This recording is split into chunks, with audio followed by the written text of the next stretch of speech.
This man raises a $1 million vase high above his head and smashes it to the floor with all his might. With a huge crash, the vase shatters into pieces across the ground. He quickly selects two relatively smooth fragments. After wrapping them with strips of cloth, he creates a crude pair of sunglasses. Trapped in this mansion for exactly 1 week, this makeshift tool becomes his key to survival. He climbs up to the ceiling planning to escape this strange house through the ventilation duct. As he chips away, a gap appears in the frame. Debris falls everywhere, but his sunglasses shield his eyes, allowing him to work much faster. Suddenly he discovers bolts in the frame that won't budge when he tries to turn them. The man hurriedly pries open the frame with his knife. Underneath he finds 12 bolts firmly securing bulletproof glass in place. He searches the mansion for tools but finds drawers full of useless kitchen utensils. Worse yet, the damaged central air conditioning suddenly comes back on, blasting cold air. The room temperature plummets from a scorching 104 degrees to a bone-chilling 43 degrees. The man can only wrap himself in blankets, shivering and staring hopelessly out the window. At night, he curls up in the living room gnawing on cold, hard food, staring blankly at the paintings on the wall. Just then, the security monitor suddenly lights up and he sees a cleaner sitting outside the front door taking a break. He immediately grabs an iron pot and desperately bangs on the door trying to get attention. But with steel plates inside the door providing perfect soundproofing, plus the roar of the vacuum cleaner, nothing can be heard outside. In a panic, he writes a note hoping to slip it under the door. But he discovers the door fits perfectly against the floor. Not even thin paper can pass through.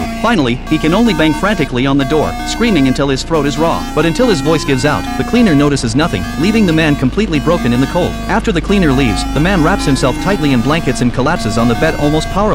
His heart fills with despair, wanting to give up everything. But even so, his survival instinct won't let him surrender. Days later, as food runs out, hunger drives him to seek escape methods again. He begins dismantling chairs, carving wrench shapes with his knife to try turning the vent bolts. However, the wood is too brittle and splits as soon as force is applied. But the man doesn't give up. He tries again, making new tools from different wood, until he finally removes the first bolt. This small progress gives him hope for escape. In the days that follow, he works day and night, enduring hunger and thirst, repeatedly making tools, until finally he removes all the bolts and successfully takes down the bulletproof glass blocking his escape. Before leaving, he leaves a short letter of apology, then painfully climbs onto the shelf and escapes through the ventilation duct. From that moment on, he vows never to make such wrong decisions again.